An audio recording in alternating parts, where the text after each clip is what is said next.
premier contact que j'ai eu avec ce film, c'est Luc. Luc m'avait amené une cassette vidéo le documentaire de Jacques Mayol sur son record d'apnée à 105 mètres à l'époque. Luc est venu me voir en me disant voilà, on va faire un film là-dessus, regarde ça.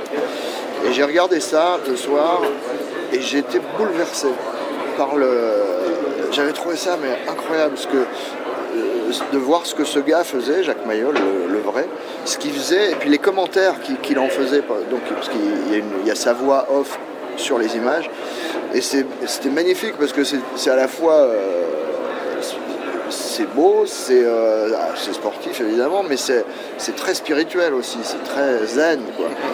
Et ça m'avait fasciné, j'avais adoré ça, et vraiment ça m'avait bouleversé, quoi. Ça m'avait touché, ça avait tapé en plein dans le mille. Et du coup, c'est pour ça d'ailleurs qu'après j'ai voulu faire l'entraînement d'apnée moi aussi, parce que je voulais connaître cette sensation, quoi. Vraiment, ça me donnait envie.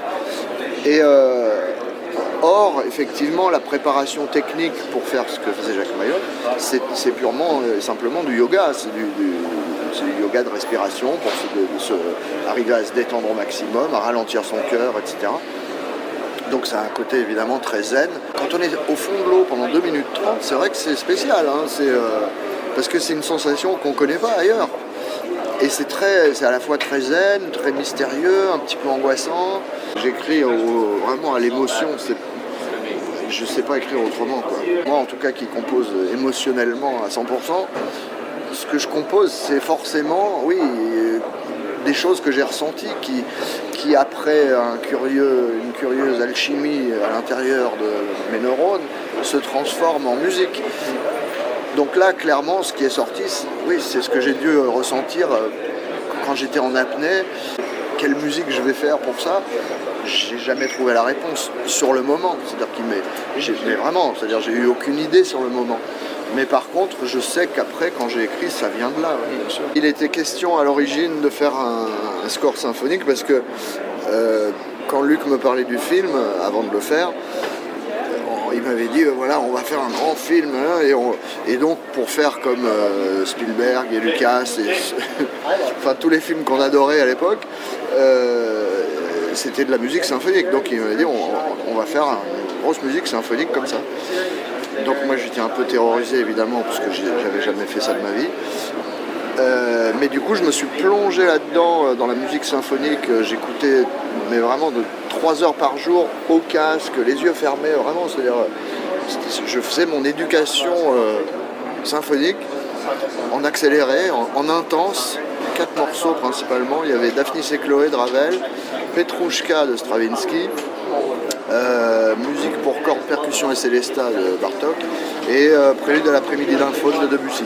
Et vraiment, j'écoutais, mais je blague pas, 3 heures par jour, au casque, les yeux fermés, tous les jours. Et à force de faire ça, surtout donc les mêmes morceaux tout le temps, plus ça allait, plus j'entendais tout. J'entendais vraiment les moindres détails. C'était génial pour moi qui n'avais aucune culture classique.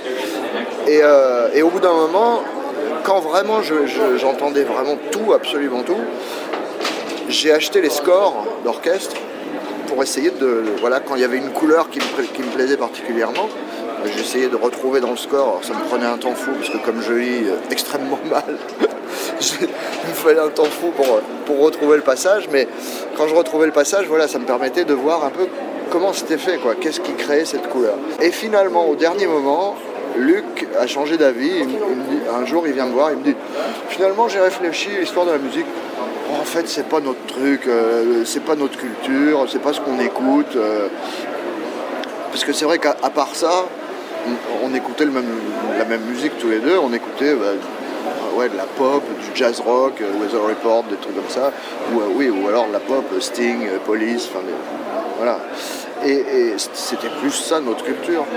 Donc finalement, Luc me dit on va faire ça comme musique. Et ok. J'étais un peu soulagé quelque part, parce que j'en menais pas large. En même temps un peu frustré, parce que je m'étais préparé.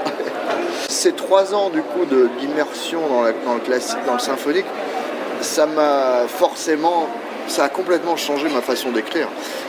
Avant ça, j'avais fait Subway, qui était très groupe de rock. Voilà, moi à l'époque, je savais pas écrire autrement. C'est-à-dire quand j'écrivais, pour moi, c'était voilà, une partie de basse, une partie de batterie, une partie de clavier, enfin ce que je connaissais, quoi. Là, du coup, j'ai écrit totalement différemment. Même tout ce qui est percussion, par exemple, je le pensais plus comme un batteur en train de jouer. Je le pensais comme différents éléments sonores, peu importe si c'était jouable ou pas. Et ça, c'est vraiment l'écriture symphonique qui m'a amené ça, quoi. C'est-à-dire de plus penser à un gars en train de jouer, quoi.